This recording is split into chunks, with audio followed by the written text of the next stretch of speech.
Сәлеметсіздер ме, құрметті әріптестер? Бүгінгі сабағымда мен сіздерге аудиогенерацияны қалай жасаймыз, сол туралы айтатын боламын. Кез келген браузерге генератор голоса ii деп жазсаңыздар, бірнеше нұсқасы шығады. Осының ішінен NaraKit дегенді таңдайсыздар. Бұл NaraKit'тің бір жақсы жері қазақша сөздерді кішкене анығырақ айтады. Так, осы жерге кіргеннен кейін сіздер өздеріңіздің Google аккаунттарыңызбен кірсеңіздер болады. Мінекей, мен қазір қайтадан кіріп көрсетейін сіздерге түсінікті болу үшін.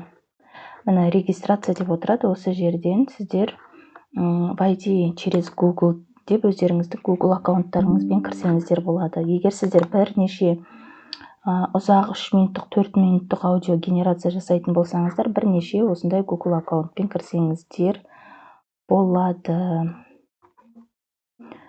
Так, обновить профиль, обновить.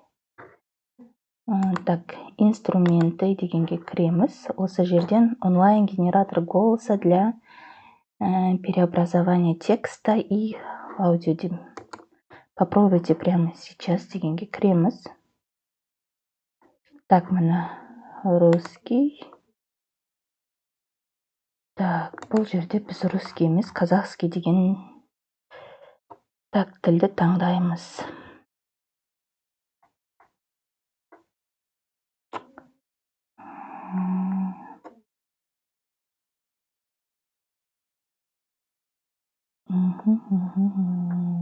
Английский, так, китайский.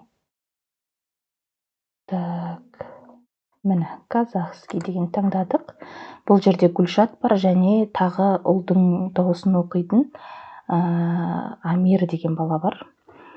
Так, енді мына жерге өзіміздің оқу керекті сөзімізді, текстімізді жазамыз. Мен мына жұмбақты оқытамын. Және де бұл жерде 300 сөзден аспауы керек. Создайте аудио дегенді басасыздар, бірнеше минут күтесіздер.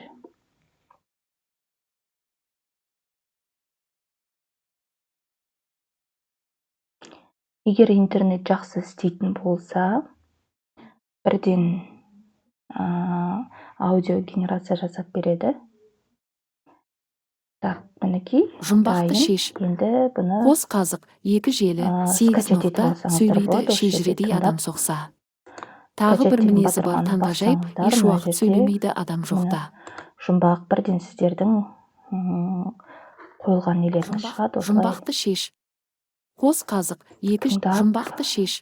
Қос қазық, екі желі, 8 ноқта, сөйлейді шежіредей адам соқса. Тағы бір мінезі бар таңғажайып, еш уақыт сөйлемейді адам жоқта. Сол жерде барлық сіздердің жасаған загрузкаларыңыз осы жерде міне сақталып тұрады.